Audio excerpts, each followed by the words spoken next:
اللہ تعالیٰ نے آدم علیہ السلام کو اپنے ہاتھوں سے پیدا فرمایا تاکہ ابلیس آپ علیہ السلام سے بڑائی کا دعویٰ نہ کرے۔ چنانچہ اللہ نے آدم علیہ السلام کو انسانی صورت میں پیدا فرمایا۔ آدم علیہ السلام جمعہ کے دن پیدا ہوئے، جس کی مقدار 40 سال تک تھی۔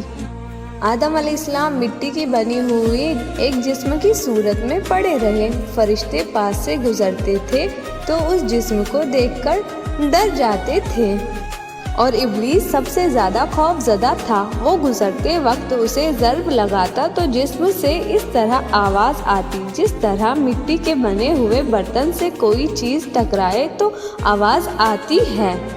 اس لیے جب وہ کہتا تھا ٹھیکری کی طرح بجنے والی مٹی سے، تو کہتا تجھے کسی خاص مقصد سے پیدا کیا گیا ہے۔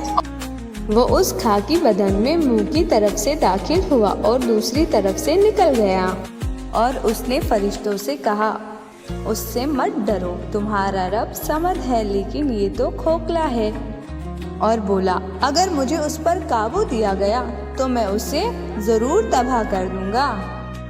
جب وہ وقت آیا جب اللہ تعالیٰ نے اس جسم میں روح ڈالنے کا ارادہ فرمایا تو فرشتوں سے ارشاد فرمایا جب میں اس میں روح ڈال دوں تو اسے سجدہ کرنا۔ جب روح ڈالی گئی تو وہ سر کی طرف سے داخل ہوئی۔ تبھی آدم علیہ السلام کو چھینک آئی۔ فرشتوں نے کہا کہیے الحمدللہ، اور سب تعریف اللہ ہی کے لیے ہے۔ انہوں نے فرمایا الحمدللہ۔ اللہ نے فرمایا رحمکا ربکا، تیرے رب نے تجھ پر رحمت فرمائی ہے۔ اور جب روح آدم علیہ السلام کی آنکھوں میں داخل ہوئی تو حضرت آدم علیہ السلام کو جنت کے پھل نظر آئے،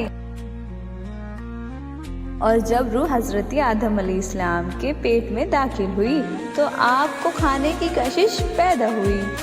آپ جلدی سے جنت کے پھلوں کی طرف لپکے، جبکہ ابھی روح آپ کی ٹانگوں میں داخل نہیں ہوئی تھی۔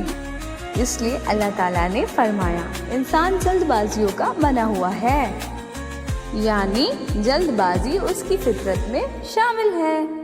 حضرت انس رضی اللہ عنہ سے روایت ہے کہ نبی کریم صلی اللہ علیہ وسلم نے فرمایا جب اللہ تعالیٰ نے آدم علیہ السلام کو پیدا فرمایا تو جب تک چاہا انہیں بلا روح جسم کی حالت میں پڑا رہنے دیا۔ ابلیس آپ کے ارد گرد چکر لگاتا تھا۔ جب اس نے دیکھا کہ یہ جسم کھوکھلا ہے تو اسے معلوم ہو گیا کہ یہ ایسی مخلوق ہے جو اپنے آپ پر قابو نہ رکھ سکے گی۔